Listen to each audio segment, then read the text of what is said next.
తెలంగాణ భవన్‌లో ఈ రక్తదాన శిబిరం ఏర్పాటు చేయడానికి కారణం ఏంది? మీరు స్టూడెంటేనా? అవును. స్టూడెంట్ ఉండి కాలేజ్‌కెళ్ళకుండా ఈరోజు రక్తదానం కావాల్సిన కార్యక్రమం ఏంది? చెప్తాను. ఈరోజు బీఆర్ఎస్వి విద్యార్థి విభాగం ఆధ్వర్యంలో ప్రెసిడెంట్ గెల్లు శ్రీనివాస్ యాదవ్ గారి ఆదేశాల మేరకు ఈరోజు మేము ఇక్కడికి వచ్చి బ్లడ్ ఇవ్వడం జరిగింది. ఎందుకు అనంటే ఇప్పుడు రేవంత్ రెడ్డి గారు ఉన్నారు సీఎం పొజిషన్లో ఉండి ఆయన అట్లాంటి వాక్యాలు పాస్ చేయడం అనేది చాలా సిగ్గుచేటు అండ్ తెలంగాణ ప్రజలకు అది చాలా దురదృష్టకరం. ఎందుకు అనంటే ఆ స్టేట్మెంట్ కూడా మనం చూసుకుంటే బీఆర్ఎస్ కార్యకర్తల రక్తం చిందిస్తే పంటలు పండుతాయి. Does it make any sense? లేదు కదా. అయినా కూడా మేము ఆ వాక్యాలను సీరియస్ తీసుకుని, ఎందుకంటే ఆయన మాటల్లోనే చూపిస్తాడని చేతల్లో ఇప్పటిదాకా ఏమీ చేయలేదు.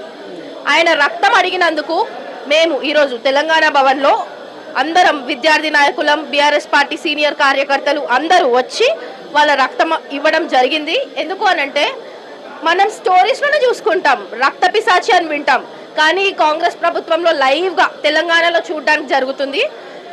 అండ్ మరియు ఇట్లాంటి సీఎం ఉండడం తెలంగాణ రాష్ట్రానికి చాలా బాధాకరం. అది కదా, అంటే ఎందుకు ఇంత సీరియస్‌గా తీసుకుంటారు? అంటే సెటారికల్ అన్న పదాన్ని ఎందుకు ఇంత సీరియస్ తీసుకొని బ్లడ్ క్యాంప్ పెట్టడం కారణం ఏంటంటే ఏం చెప్తారు? సెటైర్లను కూడా మేము సీరియస్గా తీసుకుంటాం. ఎందుకంటే సెటైర్లు వేసే టాపిక్ కాదు అది. రైతులు లేనిదే ఈ దేశమే లేదు. రైతుల విషయాల్లో సెటైర్లు వేస్తున్నాడు. నువ్వేం సీఎం అని చెప్పేసి నేను ఈరోజు ప్రశ్నిస్తా ఉన్నాను ఈరోజు నిన్ను. అండ్ మరియు ఈ బ్లడ్ అంతా మేము తీసుకెళ్ళి రేవంత్ రెడ్డి గారి ఇంటి దగ్గర ఇవ్వడం జరుగుతుంది. ఎందుకు అని అంటే ఆయన కమెంట్ పాస్ చేసినారు, ఒక స్టేట్మెంట్ పాస్ చేసినారు. అది మేము సీరియస్గా తీసుకుని ఈరోజు బ్లడ్ ఇచ్చాము. ఇంకా ఎంత కావాలో చెప్పండి, తెలంగాణ ప్రజలందరూ కలిసి ఇవ్వడం జరుగుతుంది.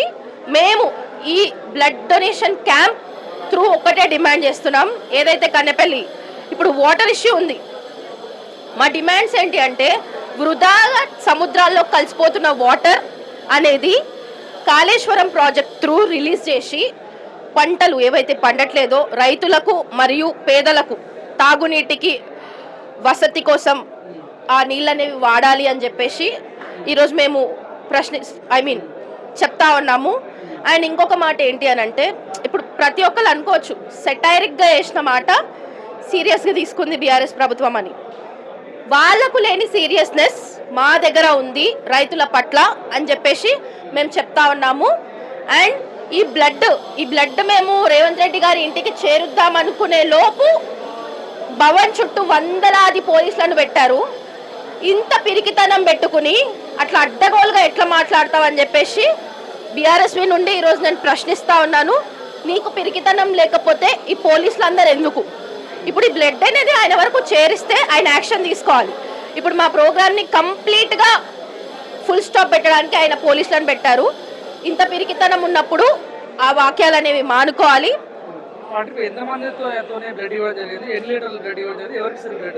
ఓకే, ఇప్పుడు యాక్చువల్లీ ఇంకా మనం కౌంట్ చేయలేదన్నా యాక్చువల్లీ ఇన్ని లీటర్స్ అని చెప్పి. ఎందుకంటే భవన్కు చూసుకుంటే వందలాది మంది వస్తానే ఉన్నారు.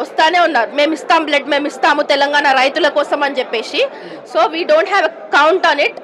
కానీ భవన్లో చూసుకుంటే దగ్గర వందలాది మంది ఉన్నారు. మేమందరం ఈ బ్లడ్ కలెక్ట్ చేసి రేవంత్ రెడ్డి గారి ఇంటి దగ్గర ఇవ్వడం జరుగుతుంది. ఆ బ్లడ్ తీసుకునైనా సరే ఆయన సంతృప్తి పడి రక్త పిశాచిలాగా రక్తాన్ని తాగుతాడా ఏం చేస్తాడా సంబంధం లేదు. నువ్వు అన్నావు కాబట్టి మేము చేసినాము, దానికి రిప్లై ఇస్తూ మాకు రైతులకు న్యాయం చేయాలి అని చెప్పేసి ఈరోజు బీఆర్ఎస్వి నుండి నేను రిక్వెస్ట్ చేస్తా ఉన్నాను. టు బి హానెస్ట్, అస్సలు లేదు. కంప్లీట్గా ఇప్పుడు ఎడ్యుకేషన్ అనే ఆ సెక్టర్ కాదు. ఇప్పుడు రైతులను చూసుకున్నా తెలంగాణలో కాంగ్రెస్ ప్రభుత్వం వచ్చాక ప్రజలకు విద్యార్థులకు ఏడుపు తప్ప ఏం మిగల్లేదు. నేను మొన్న కూడా ఒక ప్రెస్ మీట్లో మాట్లాడడం జరిగింది. పక్కనే ఇప్పుడు కానిస్టేబుల్ అండ్ ఎస్ఐ స్టూడెంట్స్ ఉన్నారు అండ్ నిరుద్యోగులు ఉన్నారు, వాళ్ళతో పాటు కలిసి మాట్లాడడం జరిగింది. నేను ప్రశ్నిస్తే ఆ వీడియోల కింద అడ్డమైన కమెంట్లు పెడుతున్నారు. నువ్వు ఎన్నన్నా పెట్టుకో, కమెంట్లు పెట్టుకుంటావా, మా మీద నెగటివిటీ స్ప్రెడ్ చేస్తావా, లేకపోతే మా మీద కేసులు వేస్తావా, పోలీసులను పెట్టి అడ్డుకుంటావా, ఎన్నన్నా చేయి, మేము చేసే ఉద్యమం మాత్రం ఆగదు అని చెప్పేసి చెప్తా ఉన్నాను. ఈరోజు విద్యార్థిగా నేను చాలా బాధలు పడుతున్నాను. విద్యారంగంలో స్కాలర్షిప్స్ రావట్లేదు, రియంబర్స్మెంట్ రిలీజ్ చేయట్లేదు, కాలేజ్ వాళ్ళు సర్టిఫికేట్స్ ఇవ్వట్లేదు. ఇవన్నీ కేవలం కాంగ్రెస్ ప్రభుత్వం మరియు రేవంత్ రెడ్డి గారి చేతగానితనం, చిత్తశుద్ధి లేకపోవడం వల్లనే జరుగుతున్నాయని చెప్పేసి ఈరోజు బీఆర్ఎస్ పార్టీ తరపు నుండి నేను చెప్తా ఉన్నాను. మీకు వచ్చిన కామెంట్స్లో మేము చూసుకున్నట్టయితే గత 10 సంవత్సరాలుగా బీఆర్ఎస్ ప్రభుత్వం ఏం చేసింది, ఇప్పుడు వచ్చిన 3 సంవత్సరాలకు ఎందుకు అంత ఓర్వలేదన్నమని కామెంట్స్ చూస్తుంటారు. అది ఒక జనరల్ కామెంట్, నేను దానికి ఆన్సర్ ఇస్తానన్నా. ఎందుకంటే ఇప్పుడు 10 yearsలో బీఆర్ఎస్ ప్రభుత్వం చేసింది విద్యార్థులకు చాలానే చేసింది.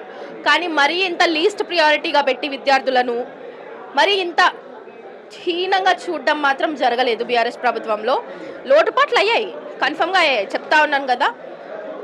ఆ లోటుపాట్లు అయినందుకే కదా కాంగ్రెస్ ప్రభుత్వానికి జనాలు ఛాన్స్ ఇచ్చింది. నువ్వేదో చేస్తావు, పీకేస్తావు, పొడిచేస్తావు అని చెప్పి 3 సంవత్సరాలు అయింది. ఏం చేస్తున్నారు?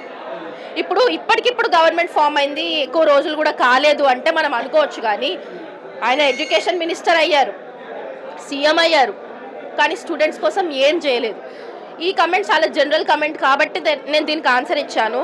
కానీ ఆ కమెంట్స్ కాకుండా ఆడపిల్ల ఉన్న నా మీద వల్గర్గా కమెంట్స్ చేస్తున్నారు. ఇవన్నీ తీసుకుని స్ట్రాంగ్గా నిలబడ్డా కాబట్టే ఇక్కడ మాట్లాడుతున్నాను. ఈ తెలంగాణ ప్రజల కోసం, ఈ తెలంగాణ విద్యార్థుల కోసం బీఆర్ఎస్వి మరియు బీఆర్ఎస్ పార్టీ ఎంతకైనా తెగించడానికి రెడీగా ఉంది. రక్తమే కాదు కదా, కావాలంటే ప్రాణాలు కూడా ఇస్తాం. ఈరోజు నేను లైవ్లో చెప్తా ఉన్నాను, నోట్ చేసుకోండి. ఈ బ్లడ్ అంతా తీసుకెళ్ళి మేము రేవంత్ రెడ్డి గారికి ఇవ్వడం జరుగుతుంది. In return we're expecting justice for farmers. Thank you. ఇంకోటి ఏంటంటే మేము వినిపిస్తుంది, గత వారంలో నేను ఇంద్ర పార్క్ కోసం అని ఒక మాటలు యుద్ధం జరిగింది. ఇప్పుడు ఈ వారం ఏమో బ్లడ్ బ్యాంక్ అని నడుస్తుంది. ఒక ప్రాపగండా ఒక డ్రామా నడుస్తుంది అంటారు, దాన్ని మీరే చెప్తారు.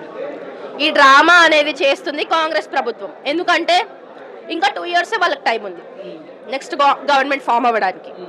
అప్పటి వరకు టైం పాస్ చేస్తే అయిపోతుందిలే, ఈ తెలంగాణ ప్రజలు ఏదో బిగ్ బాస్ షో చూసినట్టు చూస్తారు ఈ డ్రామా అన్నిటినీ అని చెప్పేసి అనుకుంటున్నారు రేవంత్ రెడ్డి గారు. కానీ అది ముమ్మాటికి తప్పు.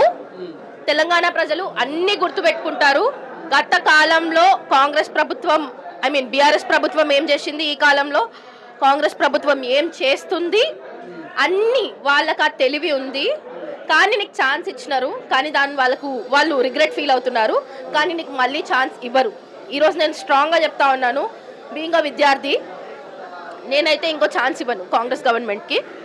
ఎందుకంటే వాళ్ళు చేసింది ఏమీ లేదు.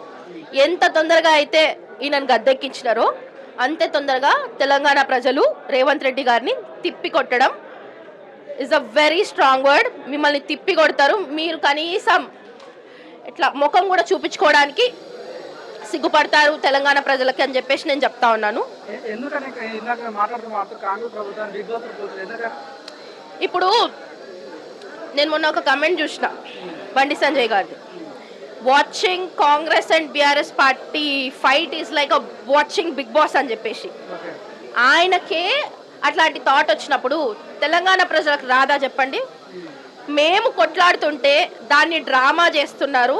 మేమేం ప్రోగ్రామ్ ప్లాన్ చేసినా దానికి ప్రివెంటివ్ అరెస్ట్లు, ఏం చేసినా అడ్డుకోవడాలు. ఇప్పుడు కేటీఆర్ గారు మొన్న కన్నెపల్లి దాన్ని చెక్ చేసి దాని ప్రాబ్లం సాల్వ్ చేయడానికి వెళ్ళినారు, పర్యటనకు వెళ్ళినారు.